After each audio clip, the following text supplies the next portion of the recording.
बिस्मिल्लाहिर्रहमानिर्रहीम। अस्सलाम वालेकुम स्टूडेंट्स, केमिस्ट्री आर के साथ में हम बोले जमशेद और आज हमने एसिड बेसिस और साल्ट्स के ऊपर लेक्चर नंबर 5 करना है, जिसके अंदर हमारे पास लिमिटेशंस ऑफ आर्हीनियस कंसेप्ट है। तो स्टूडेंट्स, आर्हीनियस कंसेप्ट क्या था, मैं जल्दी से आपको रिकॉल करवा देता हूँ।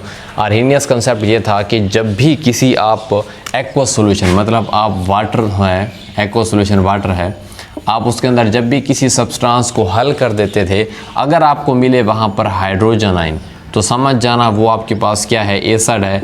और उसी एसिड को, क्योंकि आर्हीनियस ने इस चीज़ को बताया था, तो उसे हम आर्हीनियस एसिड बोल देते हैं। और अगर आप किसी और सब्सटेंस को इसमें ऐड करते हो, आपको हाइड्रोजन आयन ना दिखे बल्कि क्या दिखे, हाइड्रो ऑक्साइड आयन दिखे, तो समझ जाना वो आपके पास क्या है, बेस है। और उसको क्योंकि आर्हीनियस ने बताया था, इस वजह से उसको हम आर्हीनियस बेस बोल देते हैं। तो ये एक ऐसी बातें थी और इसमें हमने काफ़ी सारे एग्जांपल देखी थी, जैसा कि HCl था, HNO3 था। जब हमने इसको वाटर में डाला तो हमें इन सब से क्या मिला, हाइड्रोजन मिला। और इसी तरीके से हमारे पास NaOH था, KOH था। तो ये वो चंद एक एग्जांपल थी, जब हमने इनको पानी वाटर में डाला था तो हमें क्या मिला था, यहाँ से OH मिला था। इसका मतलब है ये बेस था। ये तो वो बातें थी जो हम डिस्कस कर चुके हैं। क्या सवाल ये पैदा होता है स्टूडेंट्स, क्या ये बात एसिड और बेस को फ़र्क बताने के लिए काफ़ी है? तो स्टूडेंट्स, ये भी बातें काफ़ी नहीं थी, क्योंकि आप इसे ज़रा जो है हिस्ट्री में चले जाएं तो शुरू में हम क्या करते थे, एसिड और बेसिस को मैं जो कि बता भी चुका हूँ, हम उनके जायके की बेस पर उनकी जो करंट गुज़रता है नहीं गुज़रता है, ठीक है, वो लिटमस पेपर की, मतलब वो चंद एक ऐसी बातें थीं जो हम उसकी मदद से चेक करके बताते थे। बहरहाल आर्हीनियस की एक बहुत बड़ी कोशिश थी, उन्होंने एक हट कर बताया कि जब आप इसको सब्सटेंस में डालते हो तो H आयन मिले तो एसिड है, OH आयन मिले तो बेस है, जो कि मेरे ख्याल में जो हमारे पास फिज़िकल प्रॉपर्टीज़ हैं उनसे एक अच्छा तरीका था बताने का। और इसको बहुत ज़्यादा इसके ऊपर क्या किया, अप्रिशिएट भी किया गया, इसकी तारीफ़ भी की गई। तो स्टूडेंट्स, अब हम क्या करते हैं, लेकिन फिर भी आर्हीनियस जो कंसेप्ट है, चंद एक ऐसे एसिड्स के बारे में और बेसिस के बारे में बताने से फ़ेल हो गया। आखिर वो क्यों फ़ेल हुआ, उसकी कौन सी खामियाँ थी, तो वही हमारा टॉपिक है, लिमिटेशंस ऑफ आर्हीनियस कंसेप्ट। ठीक है स्टूडेंट्स, तो सबसे पहले इसकी जो हम लिमिटेशन सिंपल क्या है, जिसको हम नकाइस बोल देते हैं, ठीक है, इसकी खामियां कौन सी हैं, नकाइस कौन से हैं, या वो कौन सी ऐसी बातें हैं जो आर्हीनियस नहीं बता सका, जो दूसरे एसिड और बेसिस पे जो है अप्लाई नहीं होती। तो देखें स्टूडेंट्स, इसकी जो पहली खामी थी या पहली जो इसकी लिमिटेशन थी वो ये थी कि Arrhenius concept is not applicable for non aqueous solution. बात को समझिएगा, बहुत अहम पॉइंट है। ये नॉन एक्वस सोल्यूशन के ऊपर भजन फिट नहीं आता। किन के लिए आता? It is only applicable to the aqueous medium. मतलब आर्हीनियस कंसेप्ट सिर्फ और सिर्फ एक्वस मीडियम, यानी कि जिस चीज़ को आप पानी में हल करो, पानी वाला कोई मीडियम होगा तो उसके अंदर तो ये काम करेगा। अगर कोई पानी वाला मीडियम नहीं है, कोई चीज़ पानी में हल नहीं होती है, तो ये वहाँ पर फेल हो जाता है। कैसे, मैं आपको सिंपल बताता हूँ। आर्हीनियस ने इस पहले पॉइंट को भी क्लियर कर लेते हैं जल्दी से। ये आपके पास यहाँ पर क्या पड़ा हुआ, ये एक्वस मीडियम, जिसको आप क्या बोलते हो, वाटर बोल देते हो। आप कोई भी सब्सटेंस हल करते हो, मान लीजिए इसे आपने हल किया भाईजान, अगर आप इसको हल करोगे और वो वाली चीज़ पानी के अंदर हल होती है, अब वो हल होगी तो हमें देगा ना, या तो H आयन मिलेगा या फिर क्या मिलेगा, OH आयन मिलेगा। तब हम फैसला करेंगे कि हाइड्रोजन आयन है तो वो एसिड है, OH आयन है तो वो क्या है, बेस है। और अगर एक चीज़ पानी में हल ही ना हो, मिनटू से पानी में हल ही ना हो, और जब तक वो ये वाली चीज़ आप किसी और इसको, अगर फॉर एग्जांपल इस सब्सटेंस को किसी और जगह हल करते हो, शायद वो वाला सब्सटेंस वहाँ पर हल ना हो और हमें हाइड्रोजन आयन और हाइड्रोक्सिल आयन ना मिले, तो हमें कैसे पता चलेगा ये एसिड या बेस है? तो स्टूडेंट्स, इसकी पहली खामी ये थी कि ये इस चीज़ को बताने के लिए कि कोई चीज़ एसिड है या बेस है, वहाँ पर पानी का, वाटर का होना बहुत ज़रूरी था, जिसे आप एक्वस मीडियम बोलते हैं।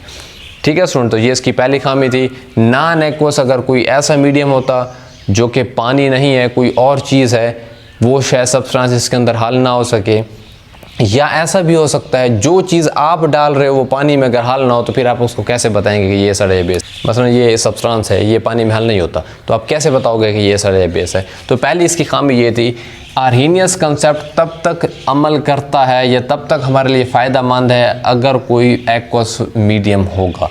अगर नॉन एक्वस मीडियम आ जाए जो पानी के अलावा हो, ऐसे हो सकता है या तो पानी के अलावा हो या ऐसी चीज़ जो पानी में हल ना हो, ठीक है, तो नॉन एक्वस मीडियम पे ये क्या हो जाता है, जो है फेल हो जाता है। तो ये इसकी पहली खामी है, आप सिर्फ उन एसिड्स को बता सकते हो जो सिर्फ और सिर्फ पानी के अंदर हल होंगे, उसके अलावा बाकी एसिड और बेसिस के बारे में आप नहीं बता सकते हो। ये इसकी पहली लिमिटेशन थी। इसका दूसरा पॉइंट स्टूडेंट ये है कि acid and bases contain only, और आप ये पढ़ चुके हो, हमने यही पढ़ा है ना।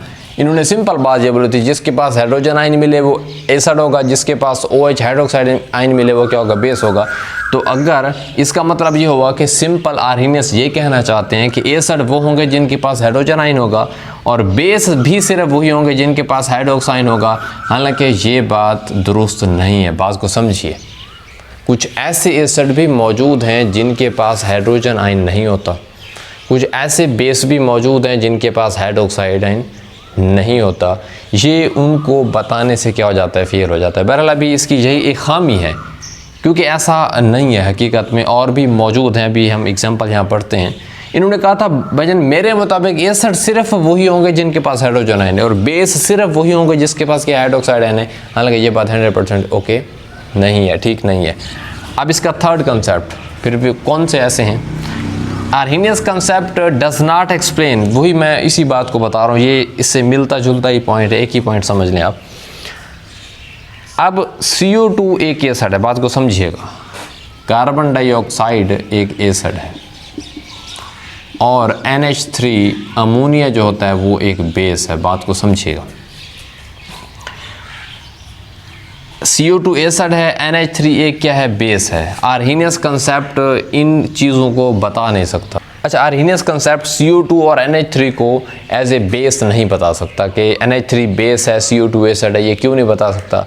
पहली बात तो ये है कि लाजमी नहीं होता कि जैसे कि अभी मैंने पढ़ाई इन्होंने बोला था कि सिर्फ हाइड्रोजन आयन होना चाहिए, लाजमी नहीं। जैसे CO2 है, इसके पास ये एसिड है, हालांकि इसके पास हाइड्रोजन तो दिख ही नहीं रहा। तो यही आर्हीनियस भाईजान, आर्हीनियस से पूछा कि भाईजान आर्हीनियस साहब हमें ये बताइए कि CO2 तो एसिड है और आप तो बोलते हैं कि एसिड वो होगा जिसके पास क्या होगा, हाइड्रोजन आयन या प्रोटॉन होगा, वो एसिड होगा। इस CO2 के पास तो ना तो कोई एसिड है ना तो कोई हाइड्रोजन आयन है, तो फिर ये कैसे एसिड है। तो आर्हीनियस ने कहा भाईजान मुझे इस बात की समझ नहीं है। तो उन्होंने माजरत कर ली इस बात पर, क्योंकि उन्हें जितनी इन्फॉर्मेशन थी वो उनके एक्सपेरिमेंट के मुताबिक यही था।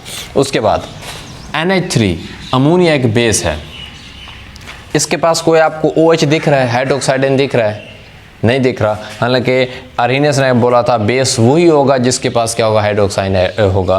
तो आर्हीनियस से पूछा गया कि ये NH3 तो बेस है और आप कहते हैं कि ये हाइड्रोक्साइड, इसके पास तो OH है ही नहीं, तो ये फिर कैसे बेस है।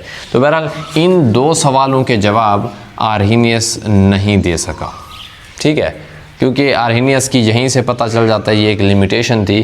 तो इन चीज़ों से पता चला कि उन जैसे एसिड और बेसिस को आर्हीनियस कंसेप्ट नहीं बता सकता जिनके पास या तो हाइड्रोजन आयन और अगर हाइड्रोक्साइड आयन नहीं है तो उनको बारे में नहीं बता सकता। ये सिर्फ उन्हीं को बता सकता है जो हाइड्रोजन आयन और क्या रखता है, हाइड्रोक्साइड आयन रखता है। तो ये पॉइंट आपको याद रखना है। मतलब दूसरे लफ्ज़ों में आपसे ये भी पूछा जा सकता है कि why Arrhenius concept does not explain about CO2 and NH3, कि ये CO2 को एसिड और NH3 को बेस के तौर पर क्यों नहीं बता सकता। तो आपने ये बताना है, क्योंकि आर्हीनियस कंसेप्ट सिंपल यही बताता है कि जिसके पास हाइड्रोजन आयन है वो एसिड है, जिसके पास हाइड्रोक्साइड आयन है वो बेस है। ना तो CO2 के पास क्या है, हमारे पास हाइड्रोजन आयन है, ना NH3 के पास OH है, फिर भी ये एसिड और बेस हैं। इसी वजह से आर्हीनियस कंसेप्ट यहाँ पर क्या हो जाता है, फेल हो जाता है। लेकिन इसका एक स्टूडेंट फ़ायदा है, इसका एक फ़ायदा भी है। वो फ़ायदा ये है कि बहरहाल मानते हैं, अब इसका ये हरगिज़ मतलब नहीं है कि आर्हीनियस को कहा जाए कि तुमने गलत बताया, नहीं। आप इसका दूसरा पहलू देखें, उन्होंने एक बहुत बड़ी कोशिश भी की थी, कम से कम हमें उन पुराने तरीक़ों से तो हमारी जान छुड़ा दी ना कि आपके पास वो तुर्श होगा तो एसिड होगा, आपके पास कड़वा होगा तो बेस होगा। वो जो बुनियादी फ़िज़िकल प्रॉपर्टीज़ और वो जो एक जुगाड़ी तरीका था, ठीक है, उनको ख़त्म कर दिया और एक मतलब अच्छे तरीके से बताने की कोशिश की। ये एक बहुत एक उनकी कोशिश थी कि हाइड्रोजन आयन वाले एसिड होंगे, OH आयन वाले बेस होंगे। चलो ये बात तो क्लियर होगी ना, ये बात पहले तो नहीं पता थी। तो बहरहाल एक न्यू उन्होंने एडवांसमेंट की, क्योंकि आप जानते हो किसी काम को करने में टाइम तो लगता है। सो इनका इस तरीके से फ़ायदा ये हुआ कि जब ये उन्होंने एक बात बताई ना, तो ज़ाहिर बात है और भी तो साइंटिस्ट और हमारे पास क्या थे, केमिस्ट मौजूद थे। उन्होंने हमें ये बोला था, देखिए उन्होंने इसी आर्हीनियस का जब ये वाला कंसेप्ट देखा तो उनके जहन में न्यू ख्यालात है, आइडियाज़ है, अच्छा एसिड और बेस को ऐसे भी बताया जा सकता है, ठीक है, मतलब उनके जहन में न्यू एक आइडियाज़ है। उन्हीं आइडियाज़ की वजह से बाद में हमारे पास एक न्यू एसिड और बेस की थ्योरी आई थी, ब्रोंस्टेड लोरी कंसेप्ट है। अच्छा, उसके बाद हमारे पास एक और थ्योरी आई थी, लेविस एसिड कंसेप्ट है। ये वो स्टूडेंट्स हमारे पास थ्योरीज़ हैं एसिड और बेसिस की, ये हम पढ़ेंगे। ब्रोंस्टेड और लोरी दो साइंटिस्ट से, केमिस्ट से, इन्होंने एक एसिड के मुतालिक ये कंसेप्ट दिया था और फिर लेविस एसिड कंसेप्ट है, इन्होंने ये वाला दिया था। बहरहाल ये वाले ये दो कंसेप्ट हैं, इनके जहन में इन दो कंसेप्ट का जो आइडिया आया था, इन्होंने कहा था हम आपको बताते हैं एसिड और बेस क्या होता है। फिर इसके अंदर खामियां आई, फिर लेविस एसिड कंसेप्ट ने बताया। तो स्टूडेंट बात ये पैदा हो रही है, जो समझाना चाह रहा हूँ मैं एडवांटेज को, आर्हीनियस अगर ये बात ना बताते कि एसिड हाइड्रोजन आयन वाले होते हैं, बेस हाइड्रोक्साइड आयन वाले होते हैं, तो इसके इसी आइडिया की वजह से दूसरों को आइडिया मिले और ये 2-3 और थ्योरीज़ क्या हैं एसिड और बेस की सामने, ताकि एसिड और बेस को मज़ीद अच्छे तरीके से क्या है समझाया जा सके। क्योंकि जब बंदा एक पॉइंट से सोच रहा होता है और दूसरे को अगर पता चल जाए तो शायद वो उससे एक और न्यू बात सोच ले।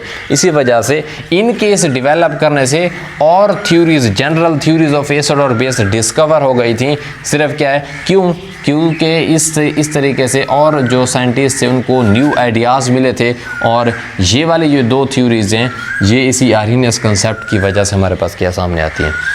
आई होप स्टूडेंट्स आपको इस लेक्चर में किसी भी तरह की कोई कन्फ्यूजन नहीं होगी। मैं इस पूरे लेक्चर को जो है समरी इसकी समराइज़ कर देता हूँ। देखिए आर्हीनियस ने सिंपल ये बोला था, आप इसको पॉइंट समझिए। एसिड वो होगा जिसके पास एच आयन, बेस वो होगा जिसके पास क्या होगा OH आयन, और ये सारे किसके अंदर हल होंगे, एक्वस सोल्यूशन पानी के अंदर, बात ख़त्म। फिर मसला क्या हुआ, लिमिटेशन क्या आई। अब लिमिटेशन ये है कि अब CO2 और NH3 जैसे एसिड बेस सामने आ गए। अब CO2 एसिड था, NH3 बेस था। लोगों ने पूछा भाईजान ये CO2 तो एसिड है और आप तो कहते हो कि इसके अंदर हाइड्रोजन आयन हो तो वो एसिड होगा, और NH3 बेस है, और आपने कहा था जिसके पास हाइड्रोक्साइड आयन OH आयन होगा तो वो क्या होगा, बेस होगा। बहरहाल ये एक ऐसे सवाल थे जिसकी वजह से ना आर्हीनियस बताने से क्या हो गया, फेल हो गया। दूसरा मसला ये था, अब लाजमी तो नहीं है कि वो चीज़ पानी में हल हो जाए, वो चीज़ हल होगी तो हमें पता चलेगा कि एसिड है या बेस है। या दूसरी बात ये हो सकती है, अब वो चीज़ यहाँ पर पानी ना हो, कोई और मीडियम हो, तो वहाँ पर ये वाली बात हमें जो है एक्सप्लेन नहीं करता। तो दूसरे लफ्ज़ों में ये सिर्फ एक्वस मीडियम के लिए मतलब जो है एप्लीकेबल है, नॉन एक्वस के लिए एप्लीकेबल नहीं है। बहरहाल इनकी खामियों की वजह से कम एक फ़ायदा हुआ कि न्यू थ्योरीज हमारे सामने आई, और न्यू ब्रोंस्टेड लोरी जैसे साइंटिस्ट, लेविस एसिड कंसेप्ट जैसे साइंटिस्ट जो हैं, इनको केमिस्ट को मौका मिला, इन्होंने मज़ीद अच्छे तरीके से एसिड और बेस के बारे में बताया कि उन्होंने हम आपको बताते हैं। क्यों ये सारा का सारा जो क्रेडिट जाता है ये आर्हीनियस कंसेप्ट को जाता है, क्योंकि उनके आइडियाज़ से, उनके थ्योरी से ही इन्होंने थ्योरी क्या की थी, डेवलप की थी। सो मिलते हैं नेक्स्ट वीडियो में जिसमें हम ब्रोंस्टेड लोरी कंसेप्ट को डिस्कस करेंगे। थैंक यू, अल्लाह हाफिज़।